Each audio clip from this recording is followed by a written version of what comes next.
The Tipping Point with Mike Tipton is brought to you by Dubby. What is Dubby? Dubby is a clean energy drink that is made to give you focus with no crash, jitters, or angst like those other energy drinks have. They also have no maltodextrin fillers and don't use artificial dyes. Dubby contains vitamins, amino acids, a nootropic, and 150 milligrams of caffeine. Dubby's products are made in the USA in an FDA-inspected facility that strictly adheres to GMP manufacturing guidelines. All of the flavors are unique and custom-made by Dubby, and you'll never taste our taste anywhere else. The best part about it is they're affordable. Dubby's drinks come out to about $1 per drink, much cheaper than Starbucks or any of those canned energy drinks. To learn more, visit w.gg.com/discount/MRTipton33 and place your order today. Use promo code MrTipton33 and save today. Dubby Energy, be better. What's going on, everybody? I want to tell you about my new friends over at Cleverman. Visit them online at becleverman.com. What they gave me was the energizing face and beard scrub along with the Cleverman face scrubber. And trust me when I say this, the energizing face and beard scrub smells amazing. Combining it with the face scrubber, making sure that your boy was looking as good and sexy as possible, opened up a whole different sensation in my face that I haven't ever felt before. I felt so clean, so fresh, and so clean, like Outcast said, and it helped me feel like I was ready for my day. Make sure you visit them online at becleverman.com and follow them on Instagram at clevermannyc. The link is up in my bio if you want to check out all the amazing products they have. Visit them online, becleverman.com.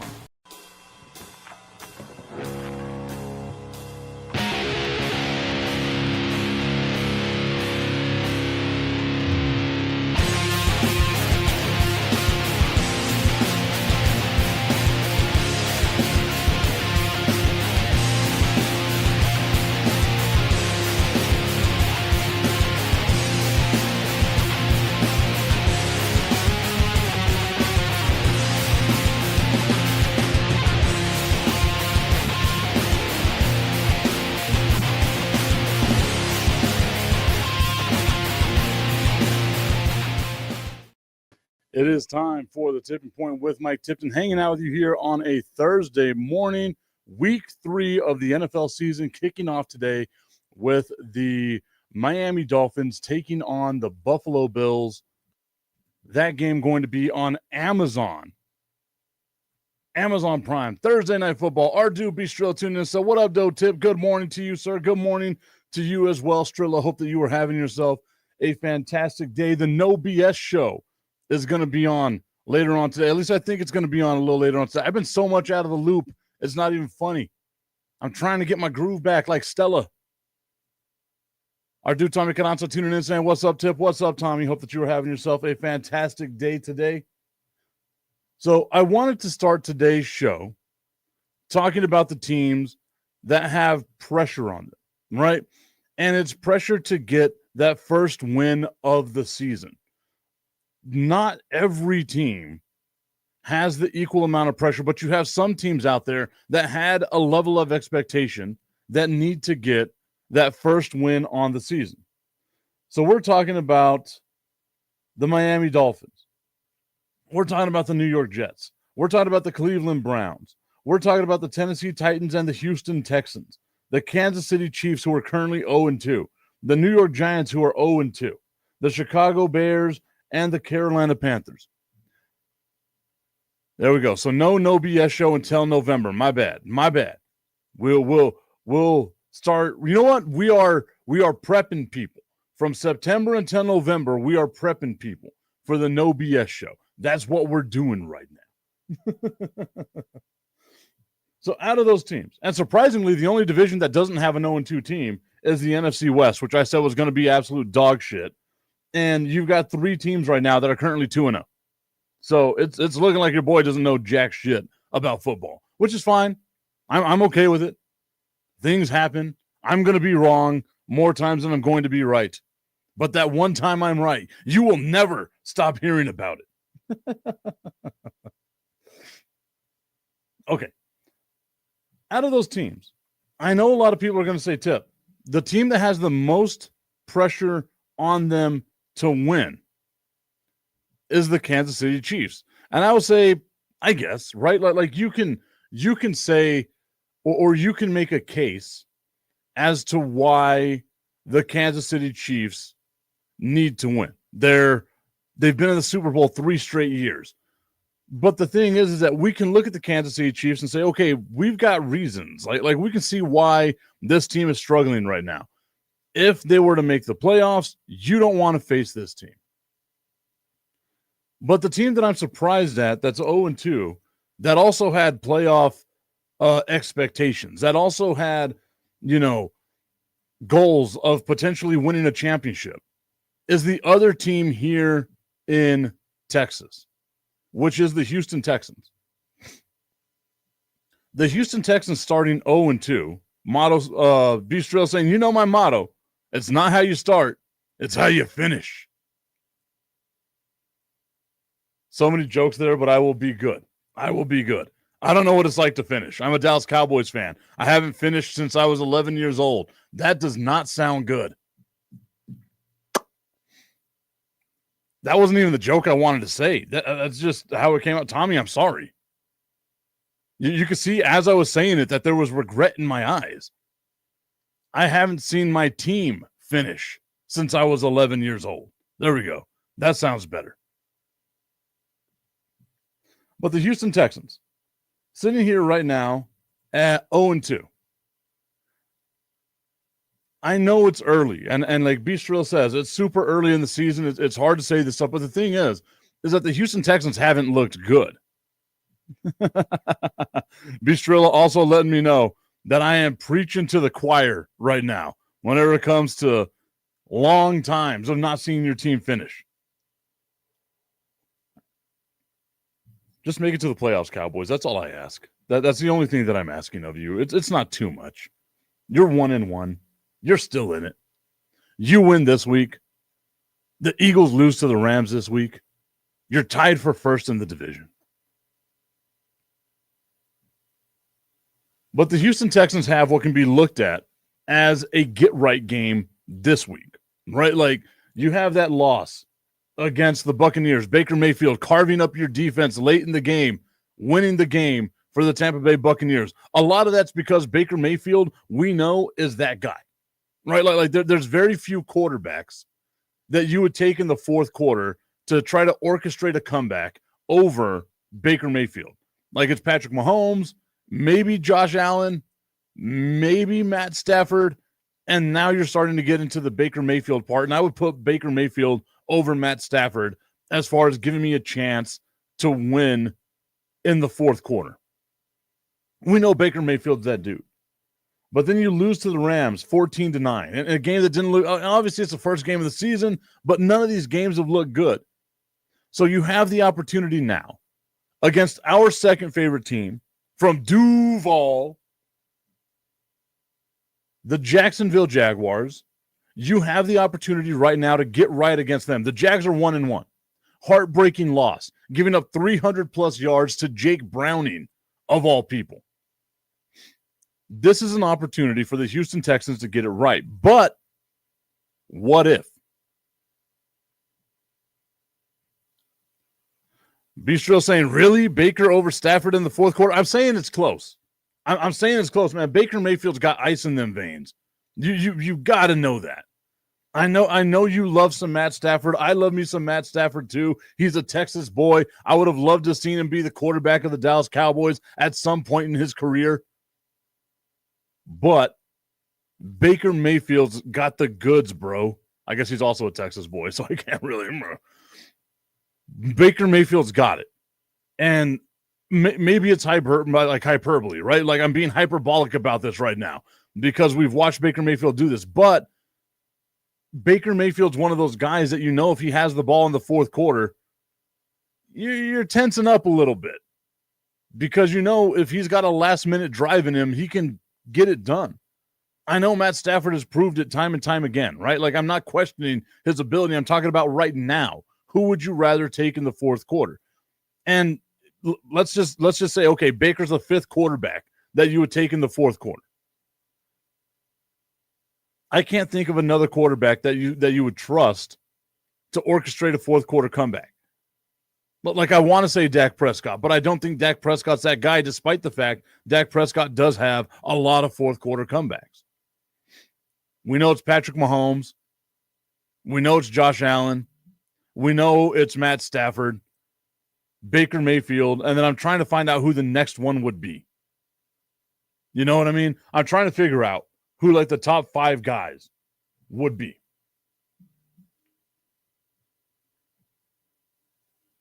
Getting back on the Houston Texans. Ayo. Is that what I need to do there? Ayo. Be still saying it's not Goff. I think there's a list of quarterbacks that we could say you don't trust in the fourth quarter, right? Lamar Jackson to me is one of them. I know that sounds like sacrilege, but I have like I guess it's because they're not behind all that often, which is a testament to how good Baltimore is. They're not behind all that often. But when they're behind in the fourth quarter, you kind of don't fear that team. And also, when they're up in the fourth quarter, you kind of don't fear that team. Like their Achilles heel is closing out games, whether they're up or whether they've got to try to come from behind. And I know like Lamar Jackson is an MVP and like a multi-time MVP. And he's going to get you yards. He's going to get you points. He's going to do all that stuff for fantasy. But the fact of the matter is that he's not clutch. And I know that sounds like sacrilege, but he's just not clutch, right? Is Joe Burrow clutch? Like, can we say Joe Burrow's clutch? I thought maybe I got to look this up. Let me look it up.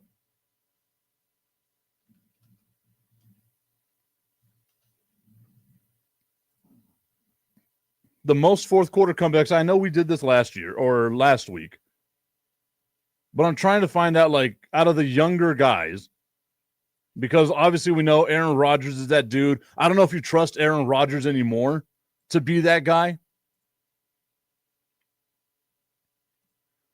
Augustine saying good morning to all. Baker ain't even on here. Wow. Joe Burrow is most awesome whenever he's healthy. I thought about this.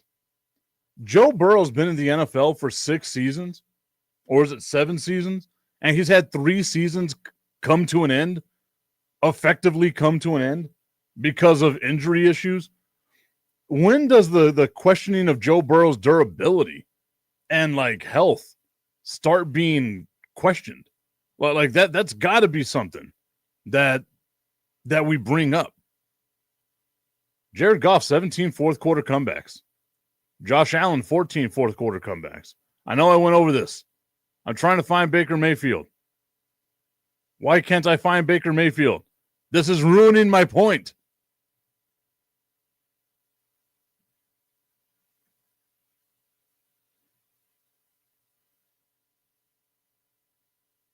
This list is rigged. It's made to make me look bad. Baker is 100th. Okay, so I got to scroll up. Scroll up on the all-time list. Oh, there he is. Yeah, he's got 12. He's tied with Marcus Mariota and Justin Herbert. So he's around like Josh Allen, right? Like clearly no one is as clutch as Patrick Mahomes. Like Mahomes being this high on the list and being in the NFL for as long as he's been in the NFL is kind of wild. Augustine saying, I trust Aaron Rodgers to recommend Metamucil. I agree with that. I trust Aaron Rodgers to recommend places that I can go for a dark retreat. I don't know if I can rely on Aaron Rodgers now, this current version of Aaron Rodgers now,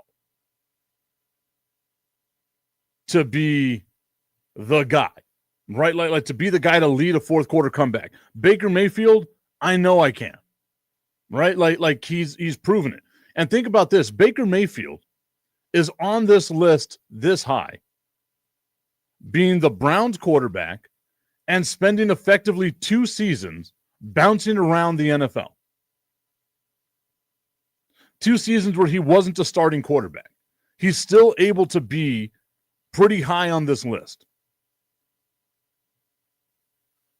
That's like you've got to give Baker Mayfield his flowers, man. Like he's really good. Like really, really good. Baker Mayfield is. I just love looking at some of the names on this. I got to stop doing that, where I just like look at lists and find names. Is Baker the most underrated quarterback in the NFL right now? I don't think so. I don't think Baker Mayfield is the most underrated quarterback in the NFL. I know it's going to sound like sacrilege, but I think the most underrated quarterback in the NFL right now is actually Patrick Mahomes. Like, there's all these questions over the last couple of years on what Kansas City is going to be able to do, what Kansas City's offense is going to be able to be without Tyreek Hill. And all he's done since then is win 2 Super Bowls, make it to a 3rd Super Bowl. Yes, the team is 0-2 right now, but it feels like we don't appreciate Patrick Mahomes the way that we should appreciate Patrick Mahomes. And maybe that's just me. Maybe it's me as like a Texas Tech fan that wants the only quarterback for Patrick Mahomes to get like the love and adoration he deserves, because it feels like there's always these caveats when it comes to the Kansas City Chiefs.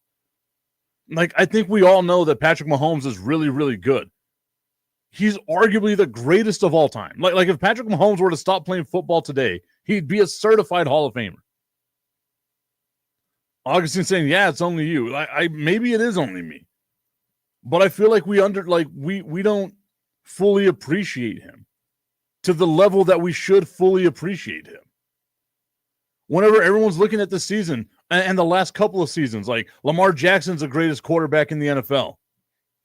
Jalen Hurts is the best quarterback in the NFL. Josh Allen is the best quarterback in the NFL. And that's awesome. Like, they are all super talented individuals. But there's one dude that's done it all.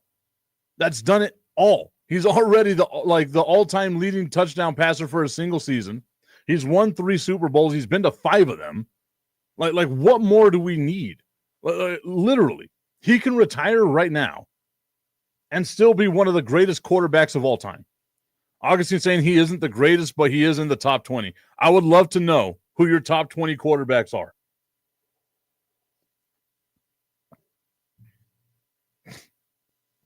Maybe that's what we can talk about tomorrow. Maybe we can talk about that tomorrow, Augustine. You can give me your list of top 20 quarterbacks of all time. I mean, we all know that Tom Brady's the greatest of all time. That's it. Augustine saying, yes, that's don't it all. His name is Tom Brady. I'm guessing that's done it all, is what you're trying to say?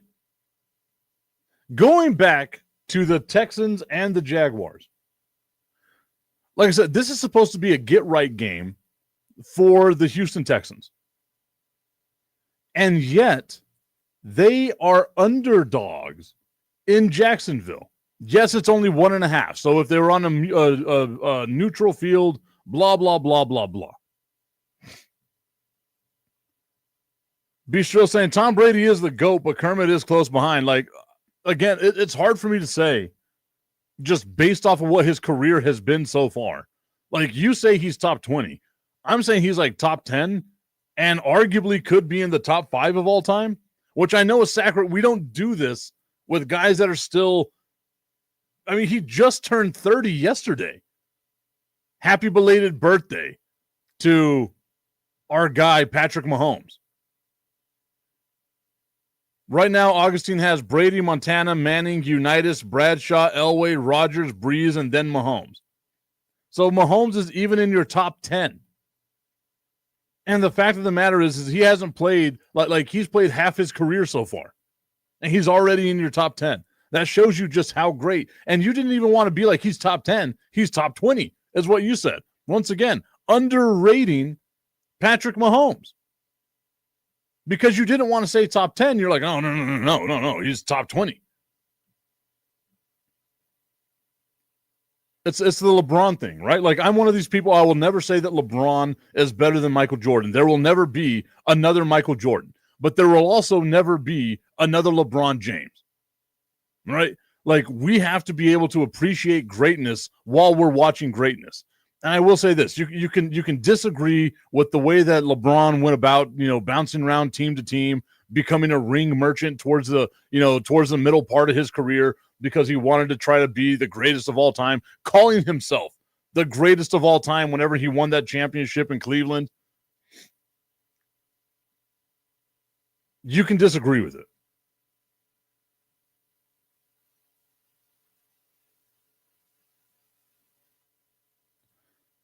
I'm pretty sure that that's supposed to be Tarkington ahead of Marino, Aikman ahead. I love me some Troy Aikman. I would not put Troy Aikman ahead of Patrick Mahomes.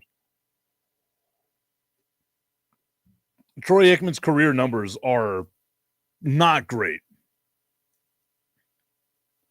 Okay, now you're just putting out names. There's no way. There's no way. You want to put Bart Starr, Otto Graham, and Sammy Baugh ahead of Patrick Mahomes? You are just saying shit to say shit. I will not take the rest of your comments seriously for the remainder of today.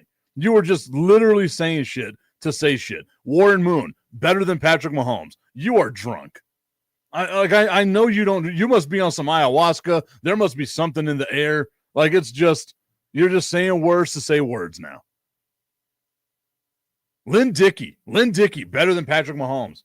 Patrick Mahomes isn't even the best Chiefs quarterback of all time. That's clearly Elvis Gerbach. Otto Graham won 7 championships in 10 seasons. Yes, playing against 3 teams.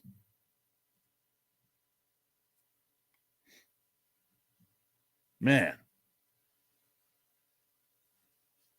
Again, the Jags, a 1.5-point favorite at home against the Houston Texans. Trevor Lawrence hasn't been great. 449 yards, 4 tutties, and 3 interceptions. CJ Stroud has only thrown for 395 yards, a tutty, and 1 interception. Nick Chubb leading the way for the Houston Texans as their main running back right now, while Joe Mixon is coming back from his injury. Augustine letting us know that Bart Starr won 5 titles. Is that what it's all about? Like, just literally carrying 5 titles?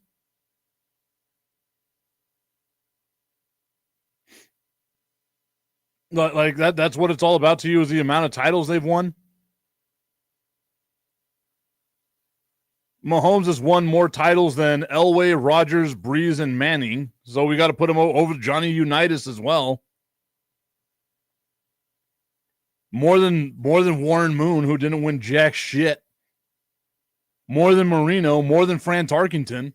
So if we're going off of titles, you just ruined your entire argument, my guy.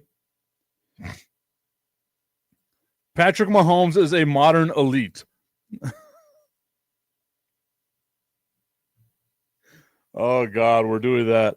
This is what I'm telling you. This is exactly what I was telling you about. We don't appreciate the greatness of Patrick Mahomes in the moment of it. You get upset at me that Patrick Mahomes isn't an underrated quarterback, but you're putting Sammy Baugh on the all-time list ahead of Patrick Mahomes. Where the hell does Sammy Baugh rank on all-time lists of touchdowns and all that good stuff? I got to look that up.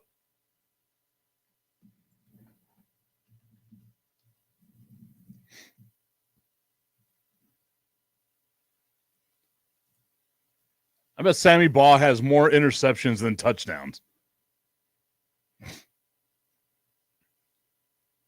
What is this? Oh, that's not what I wanted.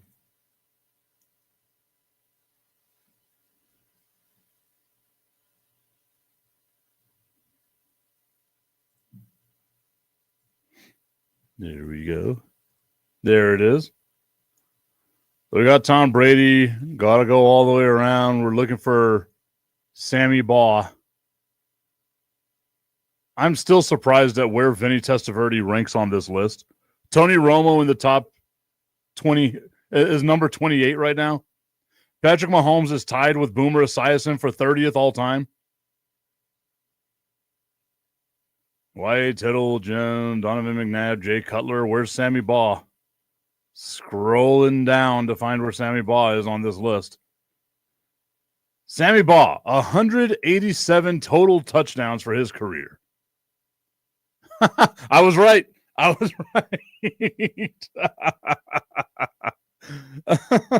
God. Sammy Baugh, 187 touchdowns for his career. 203 interceptions for his career. He threw more interceptions than touchdowns. A completion percentage of 56%. And I get it was a different sport back then. But my whole mindset, the same thing with like Joe Namath. If you retire with more interceptions than touchdowns, no matter what era you played in, you could be good, I guess, but that is not great. You have more, and you gave the ball up more than you had times that you scored points.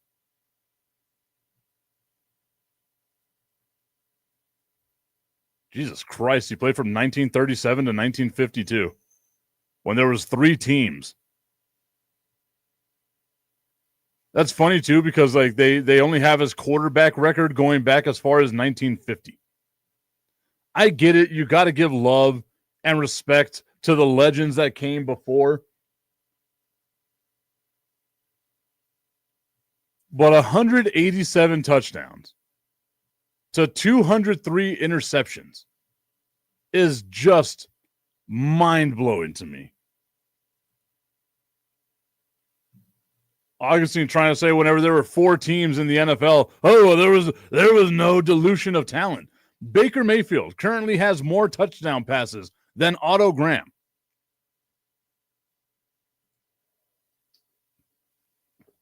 But at least Otto Graham has less interceptions than touchdowns. 174 touchdown passes to 135 interceptions. I like this list. I just like going over lists. This is what we're doing today. It's going to sound like sacrilege to people. Jameis Winston has more touchdown passes than Roger Staubach. Danny White actually retired with 1 more touchdown pass than Roger Staubach. I did not know that. That's cool.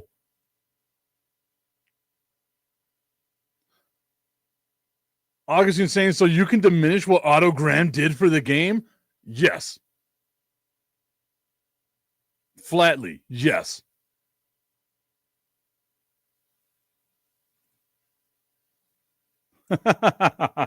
Tommy Carranza saying that he learned his lesson today. He's got his headphones on as soon as he comes in to get some tea. You should see Pro Football Reference's top 25 quarterbacks of all time. And the Crooked Commish saying that he made it just in time for just the tip. Also, shout out to the Crooked Commish. I enjoyed being on the show yesterday. The Fantasy Football Hour with the Crooked Commish and the Mouth from the Bay talking about fantasy football. I went 0 for 4 this week in fantasy football.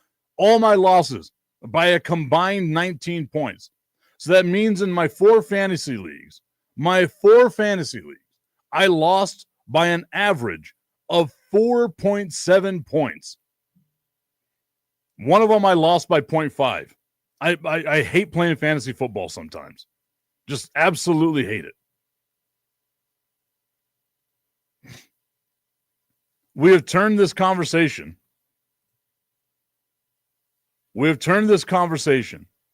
From the Houston Texans facing off against the Jacksonville Jaguars to who the most overrated quarterback was in the NFL. And when we talk about great quarterbacks in the NFL, Augustine decided that he wanted to bring up and invoke the name of Otto Graham. And whenever Otto Graham was playing in the NFL, It was just the tip of the beginning of the league. I just want to put the tip in. It's time for Just the Tip. That would make me uncomfortable. Promise that it ain't too much, but just enough. Just a tip. Just a tip. Just the tip? Just the tip. It's time for Just the Tip.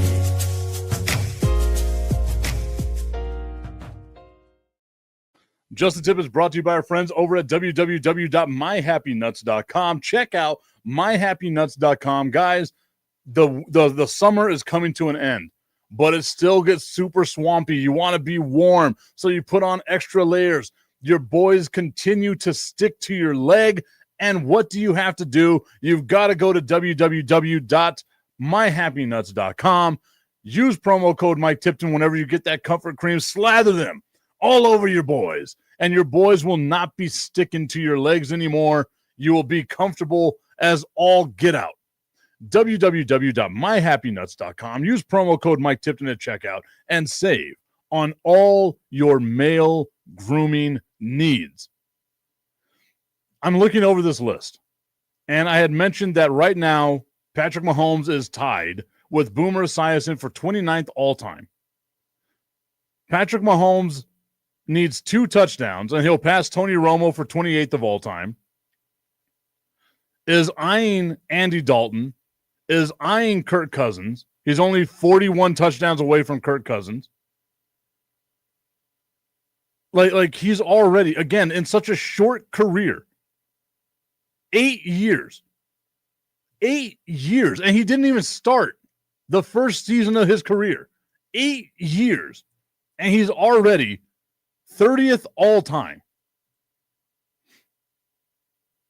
Like, again, you put in guys like Fran Tarkenton, who I guess, yes, you could be like, oh, he was one of the greatest whenever he retired.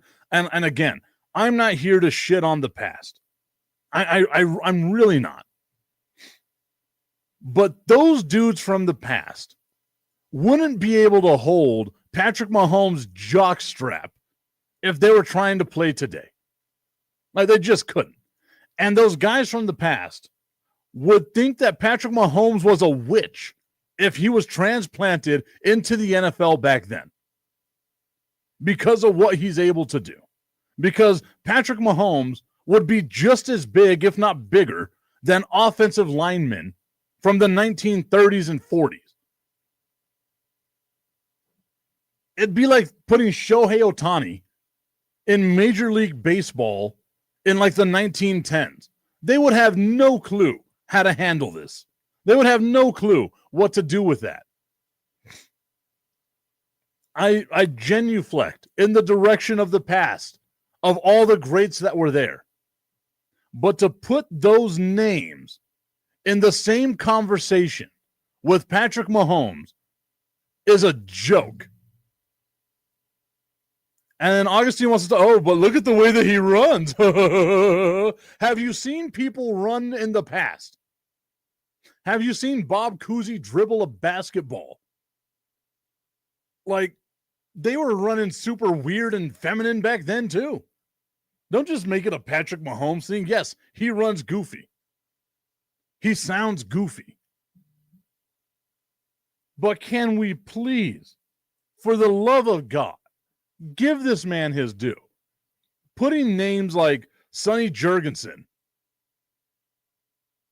and Otto Graham in the same conversation as like greatest quarterbacks of all time, with Tom Brady and with Patrick Mahomes and with Drew Brees and like all these other greats, is just not right. It just isn't. Yes, we can look at the past and be like, you guys are super awesome. But it's only old heads like Augustine, who whenever we talk about the greatest of all time are like, you know what? John Havlicek, he's up there. It's okay. It's okay to let go of the past. It's okay. We can remember it fondly. It's okay to let it go. The game back then would resemble nothing like it does today. I think the only sport where you can be like it's kind of stayed the same all throughout its inception to now would be baseball. Yes, they've changed the size of the mound, they've changed the distance of things, they've changed a couple of rules, but I think you can go back to like 1910 and compare it to a game yesterday, and you'd be like, yep, there's a lot of similarities there. Much less diverse, but a lot of similarities there. You look at the NFL and compare it to now, and again, we spoke about this during the offseason. The offensive line of that undefeated Miami Dolphins team was an average of 6'2", 255 pounds. That would be a running back. Derrick Henry is bigger than them. Derrick Henry behind that offensive line would get nothing because he would get ran over. That offensive line would not be able to do anything in today's NFL. Bigger, faster, stronger. Tommy Canazza saying, now I really want to see Augustine run. I would pay. I do want to have like a basketball thing where like we all get together, just shoot around, have a good time playing basketball. Because Augustine did say a long time ago that he's really good at basketball. So I want to see this. I just want to go have fun, play sports. Maybe we go to like D&B's or something like that. I'm too old to run. I've ruptured my ACL way too many times for me to want to say, you know what, I'm gonna get out there and run anymore. The competitor in me will still be like, you challenge me, I got you. Augustine saying, let's do it. I had a coworker. God. I had a coworker a few years back that would always talk about like their athletic prowess, how they played baseball, they played basketball, they played football, everything, right? They were super athletic. And I was kind of like, man, I don't know. Right? Like you can tell like there's a aura about people that have been athletic before. Like you can see a fat guy and you can look at him and be like, that dude used to be athletic. And I remember during COVID, we were like, let's go, outside. I brought some baseball gloves. Let's play catch. Couldn't catch with the glove. I was like, all right, that's fine. It's been a while. Takes a little bit for you to get used to the glove. Whatever. Then it came to throwing the baseball. Again, I'm ambidextrous. I can throw with either hand. And whenever he got that baseball, and it was like this, is when I knew, oh, my guy's been lying to me this whole time. Like, just lying to me this whole time. You can tell. And I could imagine watching Augustine throw a baseball. Augustine letting us know that his right ACL is gone too. Let's see. I had a microscopic ACL surgery on my right knee, and then I had to have a complete ACL reconstruction on my left knee. Those are just like the knee surgeries. Like I've had ankle surgery. I was made to just talk about sports, not play them. Because whenever I played them, there was always a catastrophic injury. The amount of times I've broken fingers, you can tell my hands are a little mangled, especially that direction. The amount of fingers I've broken, my arm, all kinds of stuff. I have a scar. You probably can't see it here, but I have a scar on the bridge of my nose from playing basketball in high school because my parents got me those old school like wire brim glasses. And as I went up for a rebound, because somehow, some way, my coach put me in as a power forward. I'm like 5'10". I should never be a power forward. I'm going up for a rebound. Some dude brings his arm back and just kind of gets me in like my head while he's positioning. And my wire brim glasses got stuck and embedded into my nose. They had to pull it out with a pair of pliers. And the amount of blood that came rushing out was insane. But chicks dig scars. Am I right? Especially scars on your face. That's why they call me Scarface Tipton. Not because of all the cocaine. Later on stories that nobody cares about. Sorry, guys. I got off on a tangent. I'm not seeing any comments. You got to give me something, just anything. Steer me away from just talking about the past. From talking about when Sonny Jurgensen was the greatest quarterback in the history of the NFL. Okay, so I think the pressure for a team to get a win this week, because you don't want to start this like B. You can say it's early. Any team that starts the season 0-3, they're done, right? Like the mountain to climb is damn near insurmountable. And I don't think, I'll have to do some research here, but I don't think that there's been a team that has made it to the playoffs after starting 0-3. I know that there's a couple of teams that made it to the playoffs starting 0-2. The Dallas Cowboys that won a Super Bowl in 1994, I believe, 95, was one of those teams. But it 0-3 just seems insurmountable. And I'm pretty sure like there's one outlier that did it in like a strike season in like the 1980s, or some like maybe Sonny Jurgensen was able to lead a team back from 0-3. Strilla reminding us, in the immortal words of Shane Falco, pain heals, chicks dig scars, and glory lasts forever. At least I think that's Shane Falco. That is The Replacements, right? I love that movie. Any dumb sports movie, I am all about.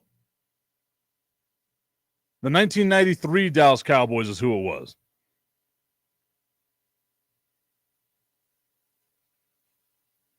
The Crooked Commission, I believe there's only been one team to start 0-3 and still make the playoffs. That is Shane Falco. Number 16 for your Washington Sentinels. I can't tell you specific things from the past, but I can really quote dumbass sports movies. Augustine saying the best dumb sports movie is The Waterboy. That's a great nominee for the best dumb sports movie. I'm putting The Comebacks as the best dumb sports movie. Like, let me just look up the cover art.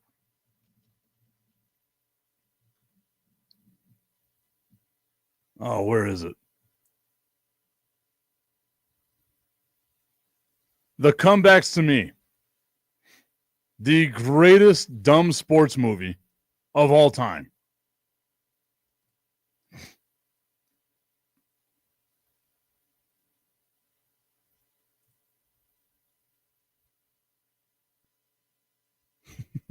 I mean, just the name.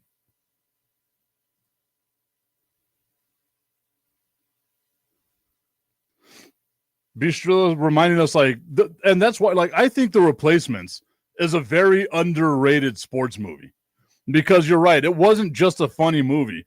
It kind of had those feels, right? Like all of us.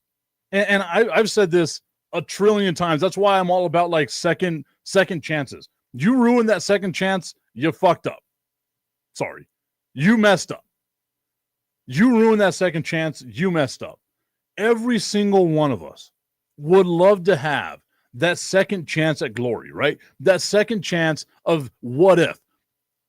Like I said, I had opportunities to play baseball at the collegiate level. I decided to chase my military dream instead. And there's always been that question mark in the back of my head of, man, a left-handed change-up slider pitcher,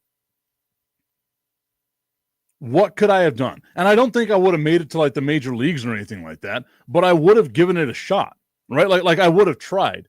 That's why in my radio career, I've always said I can walk away. If it's all said and done, I can walk away, because I shot my shot to go to ESPN and I got to make it to ESPN, right? I got to live that dream. But in sports, all of us have that what if, right? What if life whenever I was younger was just easier for me? I could have done this and that. Augustine saying that I would be Cody Decker. I don't think I'd be that far. I don't think I'd be that way. I do love me some Cody Decker. That's my guy. I'm always kind of proud to say a bit, because I remember whenever he retired, him having to go into my iHeart studio and do like stuff while he was trying to get his radio career going. And then ultimately he goes with like Cappy, he goes with a couple of other people. But yo, I'm a part of the story. That's all that matters to me. I'm a small part of the story. That's the best part about being a teacher and doing the stuff that I'm doing now, is I'm a small part of the story, hopefully laying the foundation for these kids to go and do something better. Look at what I did and say, if Mr. Tipton's goofy ass can do that, I can do so much more. Ugh. That just reminds me of all the stressors I've got coming up in the next couple of weeks. Woosah. Good thing is, guys, I always feel like this is my therapy couch and you guys just indulge me. I could only imagine what bullshit you talk about me behind my back, but I'm fine with it. I'm good with it. On Monday, I finally got clearance from the VA to go get massage therapy.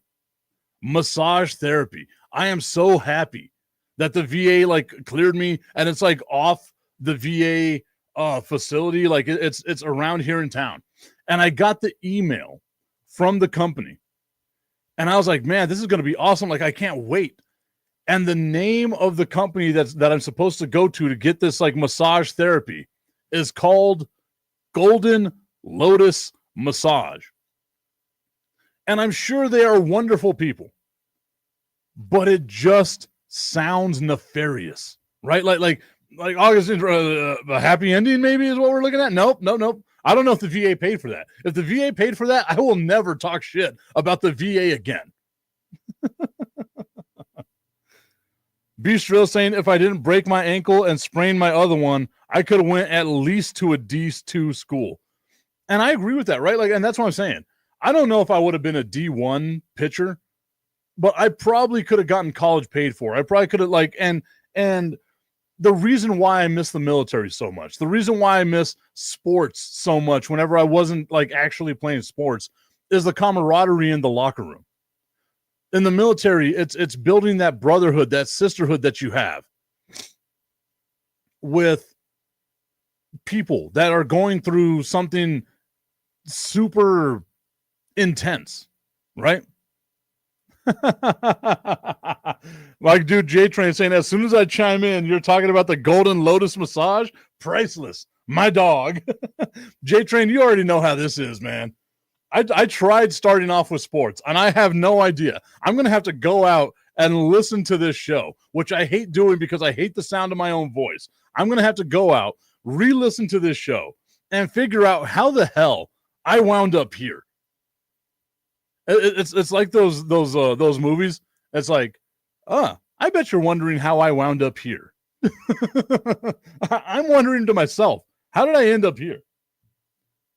I bet that is one thing that you guys are not missing on the National Unprofessional Sports Show, is my goofy ass just coming on there and wrecking house left and right. Beast Drill saying, what? The military doesn't pay for a happy ending? Since when?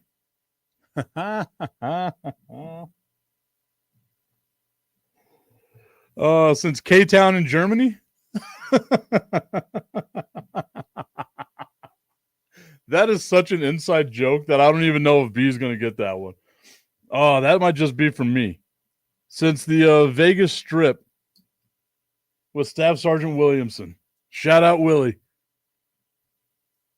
Man, imagine getting a per diem to live on the Vegas Strip because you're in Vegas doing an exercise for the United States Air Force. Oh, what a good time. Bistro saying, ain't that called leave? 100%. Hey, I always said it too. Whenever I went on leave, dude, obviously it was a different time, but when I went on leave, I turned my fucking phone off. I was like, you all are not getting a hold of me at all. At all. The people that need to see me are going to come see me. I don't need y'all to be a part of it. Augustine saying, shout out to Willie from the tip. I just thought about that. That's great. That is great. Willie and the tip. Oh, man, I can't tell those stories yet. Not on this show. Maybe another show. I don't have enough alcohol in me to tell those Las Vegas stories about Staff Sergeant Willie. That's my dude, though. That is my dude. The Houston Texans, huh? Okay, so again, I say that the Houston Texans are under more pressure to get a win this weekend than the Kansas City Chiefs. I feel like we all believe the Kansas City Chiefs are going to be able to get themselves right. And then I look at teams that are in trouble that have already started 2-0, right? And the teams that are 2-0 are the Buffalo Bills, the Cincinnati Bengals, the Indianapolis Colts, the Los Angeles Chargers, the Philadelphia Eagles, the Green Bay Packers, the Tampa Bay Buccaneers, the 49ers, the Cardinals, and the Rams. 3 out of the 4 teams in the NFC West have started 2-0. And I think unequivocally, we can all say the team that you worry about the most out of those 2-0 teams are the Cincinnati Bengals, right? Like no Joe Burrow. It's this team. You don't know what to expect. There's fantasy league implications on this, right? Because now you got Jake Browning as your quarterback. What's Jake Browning going to be able to do? Blah, blah, blah, blah, blah, blah, blah, right? Like that's where you're kind of at right now. Outside of the Cincinnati Bengals, the team that you have to worry about the most, in my opinion, are the Indianapolis Colts, because you don't know if they can sustain this, right? Like, obviously, you had a bad defense in Miami, and then you get a last-second bailout win against the Denver Broncos. Can Danny Dimes keep this up? And the fact of the matter is no, right? There's no way that you can look at what Daniel Jones has done in the past and say to yourself, yeah, I trust this. I trust that this is going to be the guy for the entirety of the season. I genuinely feel like this dude's going to be okay. I don't think that you can do that. So if I'm a Colts fan, if I've got, Daniel Jones on my fantasy team, if I've got Jonathan Taylor on the fantasy team, any of these Colts players, Tyler Warren on my fantasy team, I'm getting kind of antsy right now, right? Because until he does it for a full season, I don't think you can trust what Daniel Jones has done. And I don't think that you can really put a lot of stock in what the AFC South is. Now, can the Colts win the AFC South? Of course they can. I think it's a garbage-ass division. Let's look at it. You got the Colts are 2-0. The Jags are 1-1. The Texans are 0-2. And the Titans are 0-2. And I said this from the beginning of the season, even before then, that I honestly firmly believe that a team can go 9 wins, maybe even 8-9, and win the AFC South. So that's all you have to do. B. Striller reminding us that 5 teams have started 0-3 and got to the playoffs.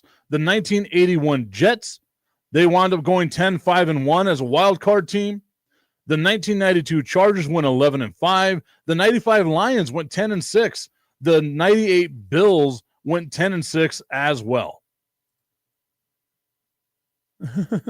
Tommy Cananza being surprised right now, saying, what? The Cardinals are 2-0? They must have played trash-ass teams. Let's look at the Cardinals. I know that they just beat the Carolina Panthers, and it took everything for them not to choke away that win. And then they played the New Orleans Saints. So, yes, Tommy, J-Train, I know you're a Saints fan. You know I got nothing but love for you, my dude. But, yes, Tommy, the Cardinals have played garbage-ass squads. Sonia and J-Train, I got nothing but love for you. You know that. Nothing but love for you. But your teams are bad. This is coming from a Cowboys fan. J-Train letting us know that the Colts are for real. If Jonathan Taylor could sustain good health, the offense will be elite. Daniel Jones has a great release. No more than 2 or 3 seconds with accurate intermediate throws. And then Strilla letting us know that the Cardinals are pretty good. I think they're solid. They're not going to be as bad as I thought they were going to be. As I like to say, I think the Cardinals are a shit sandwich. They're just not a soggy one. So they're getting better. Augustine saying the London Panthers, don't you dare take London away from my beloved Jacksonville Jaguars. Everyone's second favorite team on this show. London is our house, baby. Our Jaguars eyeing their second win of the season, shocking the world, and beating the Houston Texans, that other team from Texas, that team from Texas that nobody cares about. I will say, Strilla, the way that the Cardinals struggled against the Panthers makes me really worry about their prospects of being a really good team. Now, again, I feel like the NFC West is wide open. The Rams, to me, are still the best team in the NFC West. The 49ers are better than what I thought they were going to be. But I still think like this is the Rams division. And I feel like these teams can come back down to earth. Beast Drill saying if they put an NFL team in London, I'll quit watching. Why?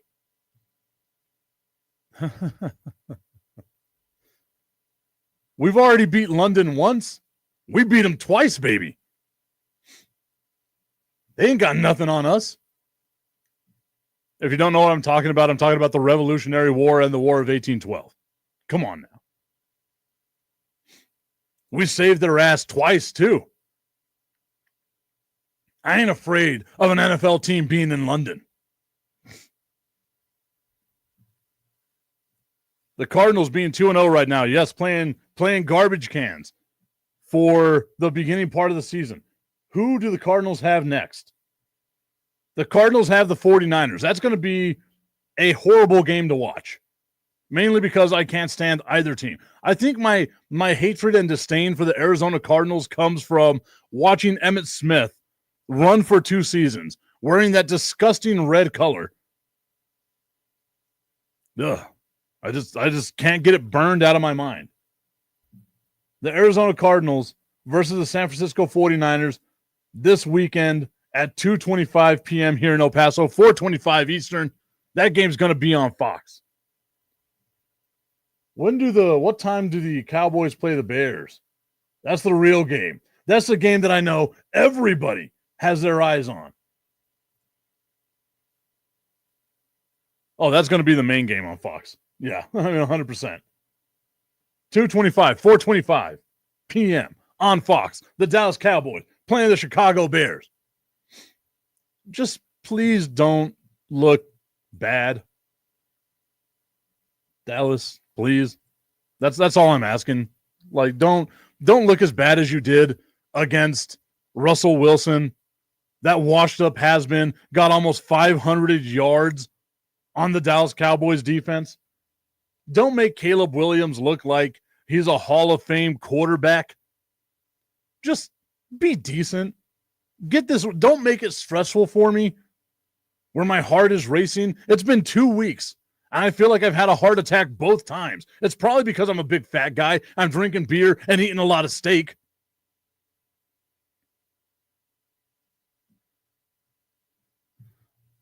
The Crooked Commissioner saying, are you kidding me too? That's going to be the Cowboys get right now.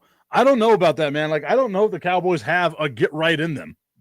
I really feel like the way they struggled against the New York Giants, it's not good. And I feel like, yeah, maybe they get right against the Bears, but I feel like Jordan Love is going to be able to pick them apart. And that's going to be the next game for the Dallas Cowboys. Then, we get the Jets and the Panthers, so that'll be a couple of get-right games right there. So that's when we get right, the Jets and the Panthers. I don't know. I hate that I love this team. I genuinely do. They're bad for me. I know they're bad for me. I'm like Satan in South Park right now. Relax, guy. All right, everybody. I want to thank you so much for being a part of today's show. We will see you tomorrow. It's a TIP VIP Friday. I'll send the links out. Y'all get to be a part of the show. Y'all get to do this silly nonsense with me. We will see you all tomorrow. Have a great Thursday, everybody.